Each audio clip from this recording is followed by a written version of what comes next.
اپنے بے اختیار سرزد ہونے والے عمل پر ندامت سی محسوس ہوئی۔ تانیہ مر چکی ہے، یہ وہ جانتا تھا، لیکن پھر بھی دل میں کہیں یہ بات اب بھی تسلیم نہیں کر پایا تھا۔ روز اس کی تصویر دیکھتا تھا، اسے باتیں کرتا تھا، اس کے ساتھ بتایا ہر لمحہ جینے کی کوشش کرتا تھا۔ اس لیے وہ ارتضیٰ کی تصوراتی دنیا میں اب بھی زندہ تھی، اس لیے کبھی کسی اور لڑکی کے بارے میں وہ سوچ ہی نہیں پایا تھا۔ لیکن آج اس کے تصور میں جو کچھ حیا کے ساتھ کر بیٹھا تھا، خود پر جی بھر کر غصہ آنے لگا تھا۔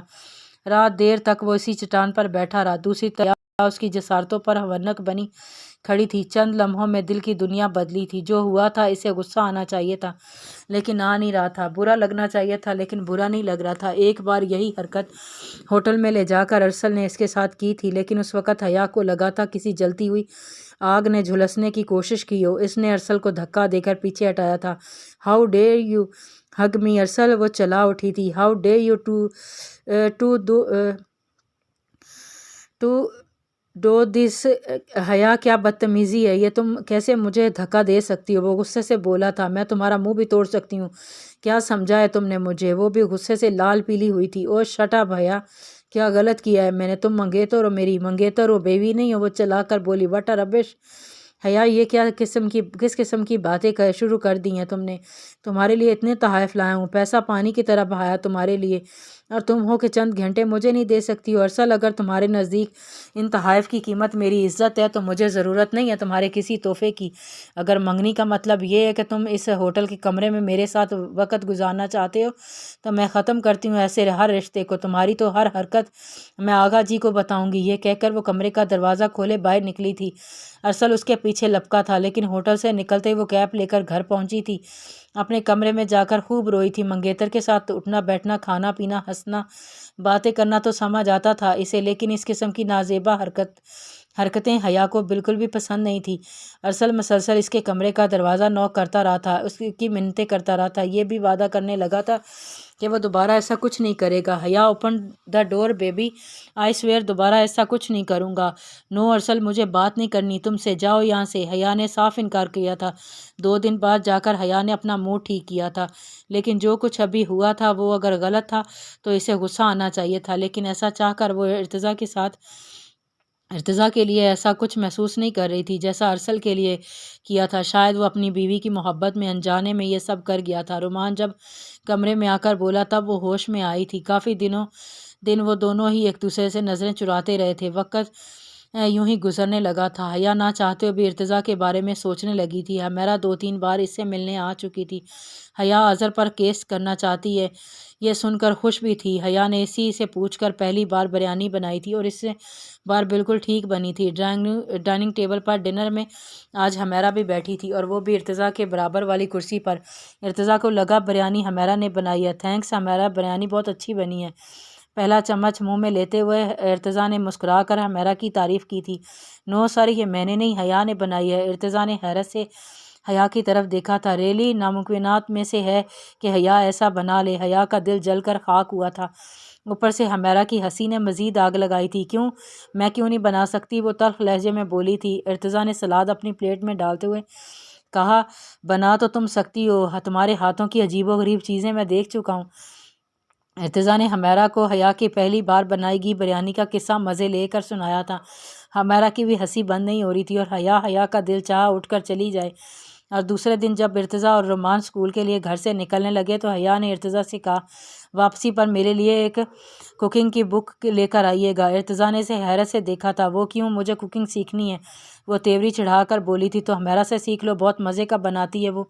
جی نہیں، مجھے ہمیرا سے نہیں سیکھنا۔ ٹھیک ہے، لا دوں گا تمہیں بک، لیکن اپنے تجربے اپنی حد تک رکھنا۔ میں اور رومی وہ نہیں کھائیں گے۔ آپ کو کیا لگتا ہے صرف ہمیرا اچھا بنا سکتی ہے؟ میں نہیں، آنکھوں میں نمی سی اتر آئی تھی۔ ہاں، مجھے 100% یہی لگتا ہے، تمہارے بس کی بات نہیں ہے یہ سب۔ ارتضیٰ یہ کہہ کر چلا گیا تھا۔ اسے ایک کک بک بھی لا دی تھی۔ کچھ رومان اپنے موبائل پر اچھی ریسیپیز ڈاؤن لوڈ کر لیتا تھا، کافی حد تک وہ بنانا سیکھ گئی تھی۔ رومان بہت خوش ہوا تھا۔ پورا دن اس کا حیا کے ساتھ گزرتا تھا، مل کر کبھی کبھی باہر بھی چلے جاتے تھے۔ ایک بار ارتضیٰ سے ضد کر کے وہ مری گھومنے گئے تھے۔ راستے سے ارتضیٰ نے ہمیرا کو بھی ساتھ لے لیا تھا۔ جتنی دیر بھی وہ گھومتے پھرتے رہے، ہمیرا مسلسل ارتضیٰ سے بات ہی کرتی رہی۔ حیا نے نوٹ کیا تھا وہ اب ارتضیٰ کو سر کہہ کر مخاطب نہیں کر رہی تھی۔ پہلی بار ہمیرا کا ارتضیٰ کے ساتھ بات کرنا اسے کھل رہا تھا۔ پھر ایک ریسٹورنٹ میں ڈنر کے لیے چلے گئے۔ اب بھی ہمیرا ارتضیٰ کے برابر والی کرسی پر بیٹھی تھی۔ حیا اچھا تم حیا کو کمپنی دو، میں ذرا کھانے کا انتظام کر کے آتا ہوں۔ ارتضیٰ یہ کہہ کر اٹھ کر چلا گیا۔ رومی بھی ارتضیٰ کے پیچھے لپکا تھا۔ بابا رکے، میں آپ کے ساتھ جاؤں گا۔ رومان کے جاتے ہی بات حیا نے شروع کی۔ ہمیرا ایک بات پوچھوں تم سے؟ ہاں پوچھو نا حیا۔ تم ارتضیٰ کو سر کیوں نہیں کہتی؟ کیونکہ اب وہ ہمارے ٹیچر نہیں ہیں، اور نام تو تم بھی لیتی ہو۔ ہمیرا نے لاپرواہی سے کندھے اچکے تھے۔ میری اور بات اور ہے، جانتی ہوں تمہاری اور باتوں کو بھی۔ ارتضیٰ نے مجھے سب کچھ بتا دیا کہ کیس ختم ہوتے ہی یہ پیپرز میرج بھی ختم ہو جائے گی۔ پھر تم مرسل سے محبت کرتی ہو، شادی بھی اسی سے کرنا چاہتی ہو۔ ہمیرا نے جیسے ایسے یاد دہانی کروائی۔ ہاں یہی سچ ہے، ارتضیٰ ایج میں بہت بڑے ہیں ہم سے۔ حیا نے ایک جواز پیش کیا جس کی ہمیرا کے نزدیک کوئی اہمیت نہیں تھی۔ 10-12 سال کا فرق کوئی اتنا زیادہ بھی نہیں ہوتا۔ مجھے تو ان کی پرسنالٹی شروع سے ہی ایٹریکٹیو لگتی ہے، اور ان کا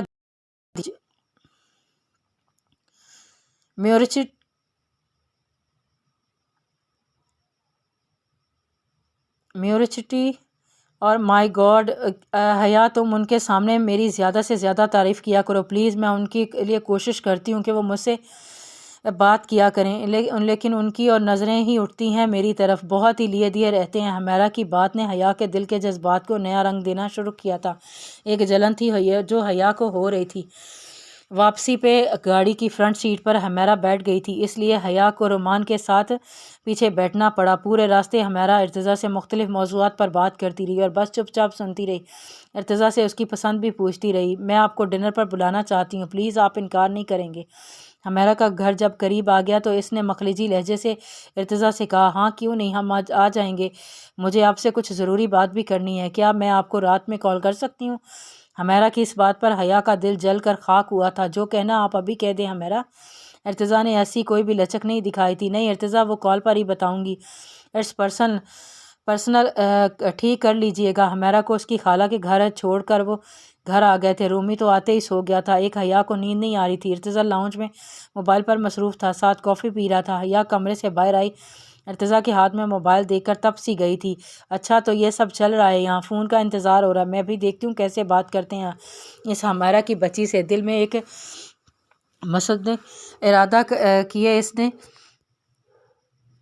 مصمم ارادہ کیے اس نے چہرے پر ایسے تاثرات ڈالے جیسے تکلیف برداشت کر رہی ہو۔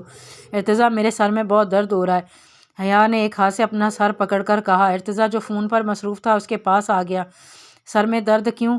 اب اس کیوں کا تو مجھے بھی نہیں پتا، چکر بھی آ رہے ہیں، لگ رہا ہے گر جاؤں گی، یہ کہہ کر وہ ڈگمگائی تھی۔ ارتضیٰ نے اسے پکڑ کر سنبھل کر آؤ میرے ساتھ، وہ اسے سہارا دیتے ہوئے بیڈ پر لایا تھا۔ تم شاید تھک گئی ہو، لیٹو یہاں، میں تمہیں میڈیسن دے دیتا ہوں، تم سو جاؤ، ٹھیک ہو جائے گی۔ نہیں، میڈیسن سے سر درد نہیں ہٹتا، اگر تھوڑا سا میرا سر دبا دیں تو بالکل ٹھیک ہو جائے گا۔ ایک غیر متوقع بات پر وہ چنبے میں آیا تھا۔ وٹ، میں تمہارا سر دبا دوں؟ حیرت تھی ارتضیٰ کے لہجے میں۔ ہاں بہت درد ہو رہا ہے، دبا دیں گے تو کیا فرق پڑے گا، اور ویسے اسے کترانے کی کوشش کرتا تھا، اسی لیے اسے سمجھانے لگا۔ حیا میری بات سمجھنے کی کوشش کرو، یہ سب میں نہیں کر سکتا، تم میڈیسن لے لو۔ ارتضیٰ ہچکچاہٹ سے بولا تھا، اگر ایک تو آپ کی خاطر میں یہ قربانی دے رہی ہوں تاکہ آپ بے قصور ثابت ہو جائیں، اور آپ ہیں کہ آپ کو میری تکلیف کا احساس تک نہیں ہے۔ آنسو تو 1 منٹ سے پہلے اس کی آنکھوں سے جاری ہوتے تھے، چاہے جھوٹے کیوں نہ ہوں۔ اچھا یہ رونا بند کرو اپنا، وہ کوفت میں مبتلا ہوا تھا۔ حیا نے فوراً سے آنسو صاف کیے اور لیٹ گئی۔ ارتضیٰ اس کے برابر میں بیٹھ کر دھیرے دھیرے سے اس کا سر دبانے شروع کر دیا تھا، لیکن جیسے ہی فون کی بیل بجی، حیا نے اس کے ہاتھ سے موبائل چھین کر دیکھا، ہمیرا کا نام ہی سامنے جگمگا رہا تھا۔ اس نے کال کاٹ کر فون آف کر دیا۔ یہ کیا حرکت ہے حیا؟ میرے سر درد جو کر رہا ہے اس کی ٹیون میرے دماغ کو لگ رہی ہے، پلیز فون کو آف رہنے دیں، سر درد سے پھٹا جا رہا ہے میرا۔ ڈرامہ کرنا تو بائیں ہاتھ کا کھیل تھا اس کے۔ اٹس اوکے، آنکھیں بند کرو اپنی اور سونے کی کوشش کرو۔ ارتضیٰ نے بھی فون سائڈ پر رکھ دیا اور آنکھیں بند کیے لیٹی رہی، کچھ دیر میں سو بھی گئی تھی۔ ارتضیٰ جب اسے گہری نیند میں سوتے دیکھا تو اٹھ کر رومی کے کمرے میں چلا گیا تھا۔ تانیہ کے انتقال کے چند دن کے بعد جازم رومان کو فیڈر پلا کر سلا کر کچن میں گیا تھا تاکہ کچھ کھانے کو بنا سکے۔ تانیہ کی اچانک موت نے چند دن تو کچھ سوجنے ہی نہیں دیا تھا۔ وہاج اور مریم نے اسے سنبھالا تھا، کھانا بھی مریم نے ہی بنا کر فریز کر دیا تھا، لیکن یہ سلسلہ بھی کب تک چل سکتا تھا؟ اپنی ذمہ داریاں تو خود ہی نبھانی تھی نا۔ دال چولہے پر چڑھا کر اس نے 1 کپ چائے بنائی اور کچن سے باہر آ گیا۔ ڈور بیل ہوئی، جازم نے کپڑے کپ سامنے ٹیبل پر رکھا اور دروازہ کھولا تو کوئی اجنبی سا شخص کھڑا تھا۔ جی کون ہے آپ؟ جازم نے اسے سر سے پیر تک دیکھا تھا، دبلا پتلا سا اسی کی عمر کا نوجوان تھا، لیکن پیلی سی رنگت، کمزور وجود، آنکھوں کے گرد ہلکے۔ جازم کے لیے وہ بالکل اجنبی تھا۔ کیا یہ صوبیہ کا گھر ہے؟ جی ہاں۔ آپ کون؟ میں شمس ہوں۔ کیا میں اندر آ سکتا ہوں؟ مجھے آپ سے بہت ضروری بات کرنی ہے۔